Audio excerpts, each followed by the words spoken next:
আজকে আমরা জাপানি ভাষার একদম প্রথম পাঠ শুরু করছি। এই লেসনের নাম হল জিকো শোকাই, মানে নিজের পরিচয় দেওয়া। আজকে তুমি শিখবে কিভাবে জাপানিতে নিজের পরিচয় দেওয়া যায়, কাউকে প্রশ্ন করা যায়, আর নেতিবাচক বাক্য বলা যায়। মনোযোগ দিয়ে শোনো, একদম সহজ, ভয়ের কিছু নেই। প্রথমে আমরা দেখব জাপানি ভাষার সবচেয়ে মৌলিক বাক্য গঠন।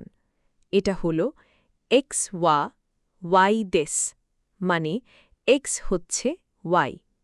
বাংলায় আমরা বলি আমি ছাত্র, জাপানিতে এটা বলা হয় ওয়াতাশি ওয়া গাকুসেই দেস। এখানে তিনটি অংশ আছে। প্রথম অংশ হল ওয়াতাশি, মানে আমি। দ্বিতীয় অংশ হল ওয়া, এটা একটা পার্টিকল, মানে বাক্যের বিষয় চিহ্নিত করে। আর শেষে আসে গাকুসেই দেস, মানে ছাত্র। আরেকটা উদাহরণ দেখো, তানাকা সান ওয়া ঈশা দেস, মানে তানাকা সাহেব ডাক্তার, এবং আনো কাতা ওয়া সেনসেই দেস, মানে ওই ভদ্রলোক শিক্ষক।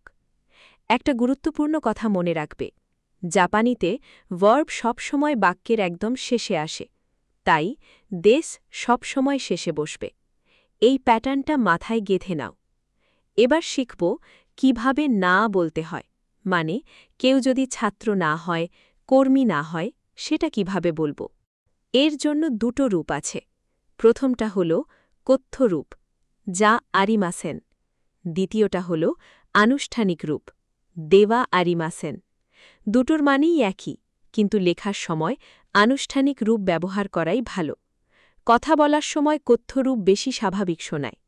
উদাহরণ, ওয়াতাশি ওয়া সেনসেই যা আরিমাসেন, মানে আমি শিক্ষক নই। আরেকটা, মারিয়া সান ওয়া কাইশাইন দেওয়া আরিমাসেন, মানে মারিয়া কোম্পানির কর্মী নন। জাপানিকে প্রশ্ন করা অনেক সহজ, শুধু বাক্যের শেষে কা যোগ করলেই হয়। কা এই অক্ষরটাই প্রশ্নচিহ্নের কাজ করে, আলাদা কোয়েশ্চেন মার্ক দিতে হয় না।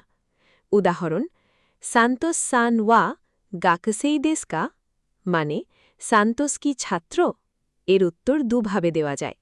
যদি হ্যাঁ বলতে চাই, হাই গাকুসেই দেস, আর যদি না বলতে চাই, ইয়ে গাকুসেই যা আরিমাসেন।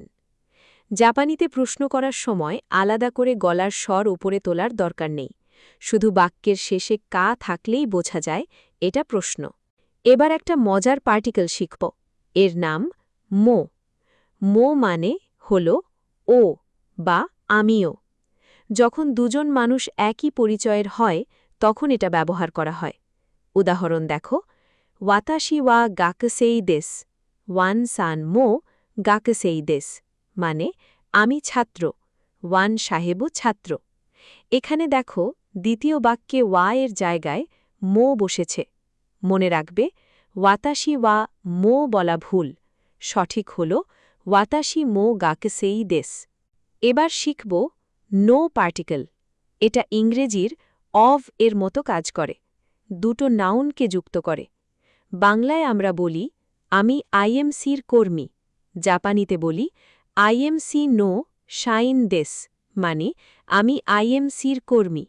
আরেকটা উদাহরণ, দাইগাকু নো সেনসেই দেস, মানে বিশ্ববিদ্যালয়ের শিক্ষক। প্যাটার্নটা হল এ নো বি, মানে এ এর বি। জাপানিতে নামের শেষে কিছু বিশেষ অক্ষর যোগ করা হয়, এগুলো সম্মান বা ঘনিষ্ঠতা বোঝায়।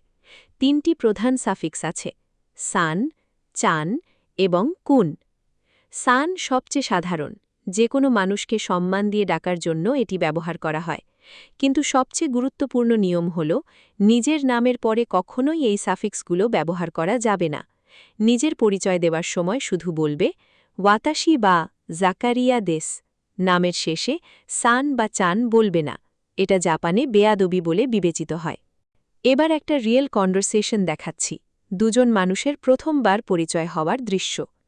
প্রথমে এ বলছে, হাজিমে মাসতে ওয়াতাশি ওয়া সান্তোস দেস, মানে প্রথমবার দেখা হচ্ছে, আমি সান্তোস। এবার বি উত্তর দিচ্ছে, ওয়াতাশি ওয়া মিরা দেস দোজো ইয়োরোশিকু ওনেগাই শিমাস, মানে আমি মিলার, আমাদের পরিচয়টা যেন ভালো হয়।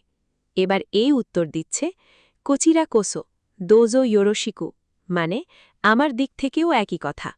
আজকে আমরা মোট 6টি গ্রামার পয়েন্ট শিখেছি। এক্স ওয়া ওয়াই দেশ, যা আরিমাসেন, দেশ কা, মো পার্টিকল, নো পার্টিকল এবং নামের সাফিক্স। আজকের লেসন এখানেই শেষ। পরবর্তী লেসনে আমরা শিখব করে, সোরে আর আরে। ততক্ষণ পর্যন্ত আজকের পড়াগুলো ভালো করে প্র্যাকটিস করো। ধন্যবাদ।